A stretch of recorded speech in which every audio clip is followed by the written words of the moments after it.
What should people do? People should fucking stop complaining. Right. People should figure out who call. the fuck they are. Figure out what you fucking puts you on fire and you're halfway decent at. If you're lucky enough right now to be listening and you're good at what you like, become tunnel fucking vision. Work your ass off. Because every single time when I had a vision about anything, I had to work my ass off. So for us, we would call it putting money into the bank. So at the end of the year, when we had a major international competition, we could withdraw that money that we had saved throughout the year. There were a lot of days where I did not want to get out of bed.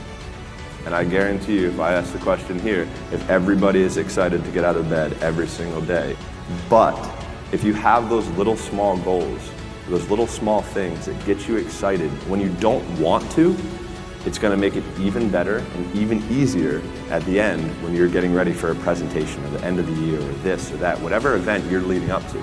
It's going to make it so much easier. And I think if you look at the greats in anything that, in any walk of life, the greats do things when they don't always want to.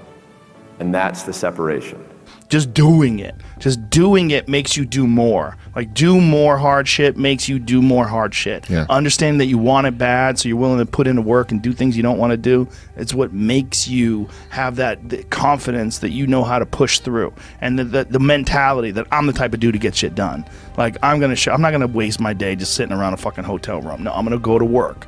I'm going to work all day. I'm going to drive 5 hours and keep that radio gig, and then drive 5 hours and spend 10 hours of the fucking 24 in a day in a goddamn car to do gigs. It's fucking action. Take action. After watching that film, I come to understand if I could work that hard every day, with being blessed with the physical tools that I have, what would my career be? And I made a promise to myself from that day that I was going to work that hard every single day so that when I do retire, I have no regrets. And that was the most important thing for me, is to leave no stone unturned, get better every single day. And if I lived that way, then over time, I'd have something that was beautiful. But that was my philosophy. It seems like a pretty simple one, but if you live your life to just get better every single day, and do that for 20 years, what do you have? Because there's way too many voices telling you what and how. Have the conversation with the person that's holding you back. The reason most people who are listening right now are not doing that thing is they're worried about the opinion of somebody, usually their mother, usually their father. And the reality is that your spouse may be the person holding you back, and you have to have that conversation. Figure out what your fucking thing is and stop making fucking bullshit excuses. Who the president is, your mom did this, like I missed it, I had that idea for Uber. Then why didn't you fucking do it? You start going to the gym, you feel weak in order to become strong. You go to the library, you read, you don't understand, you feel stupid in order to become smart. The process of discomfort is inevitable. You have to go through it. Most people have that initial feeling, that initial lack of self-belief, because they don't understand that they have to be humbled first in every aspect in order to grow. So you go to the gym, you feel like shit, that's a good thing. It just shows you that you need to improve. Most people go to the gym, feel like shit, never go back. Put on an oversized t-shirt. Problem covered. It's not the problem, it's not covered. You need to go through that parallel problem solving, you solve it, and then you get the reward.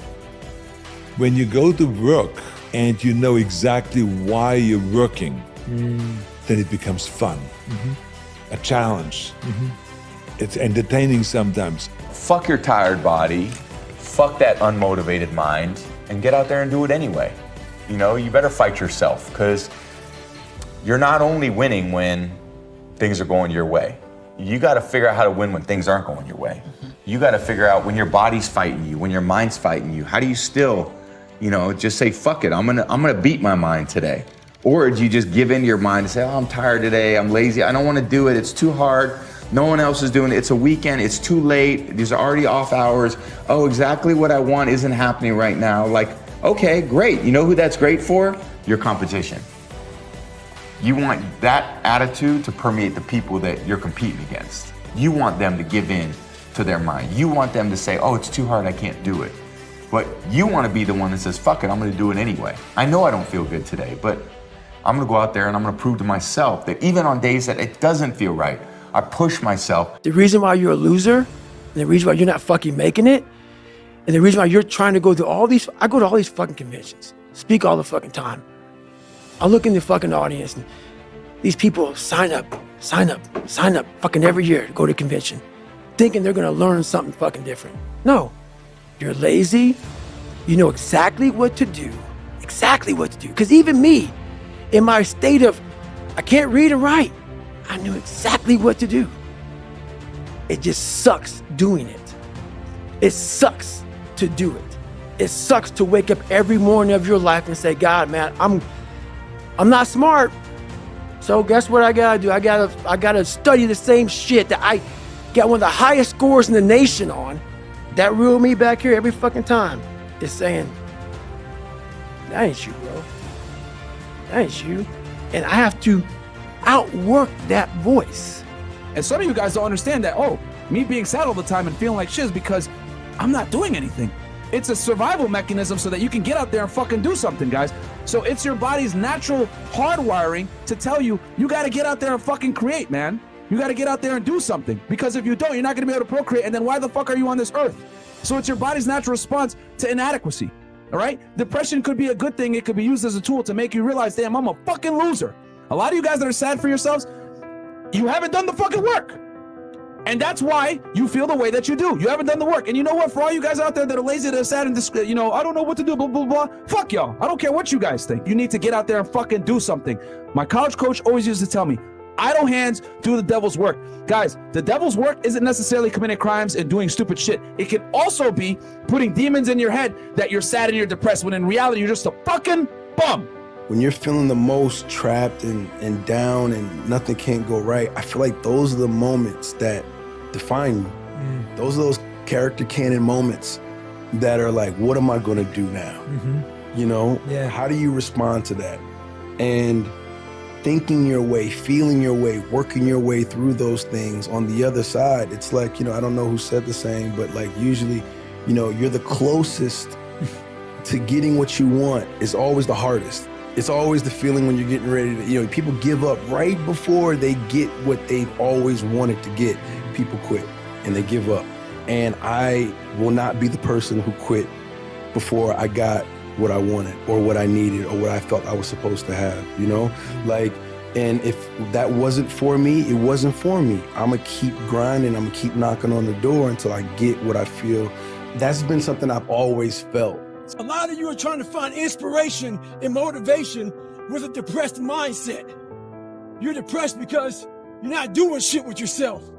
You don't find inspiration by not living in the grip of life. You need to live in the grip of life to find inspiration. Put challenges in front of yourself.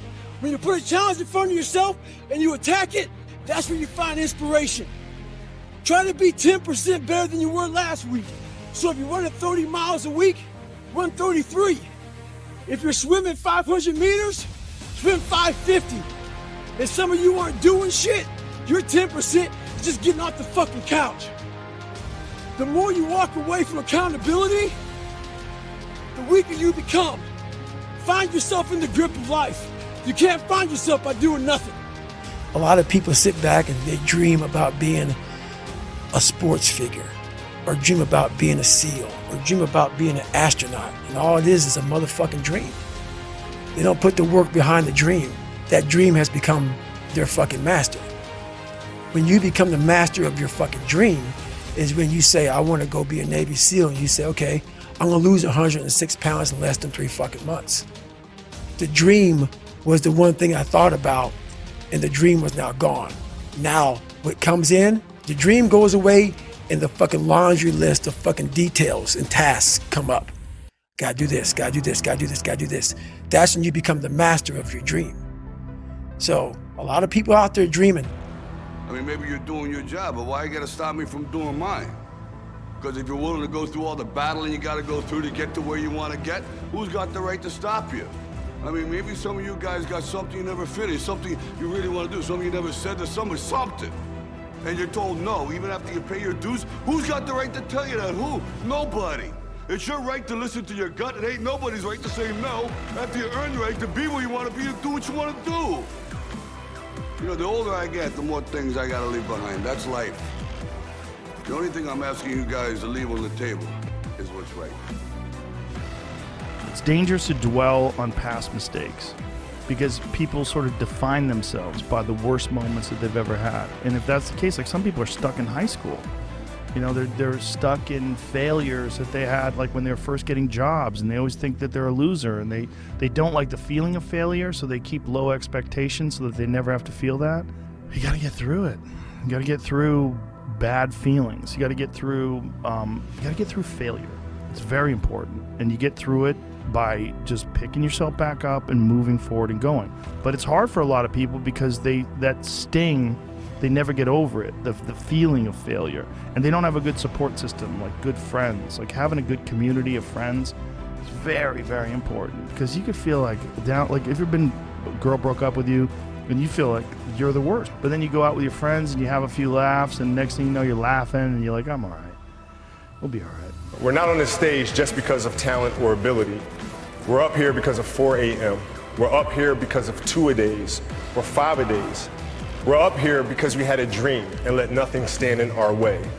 If anything tried to bring us down, we used it to make us stronger.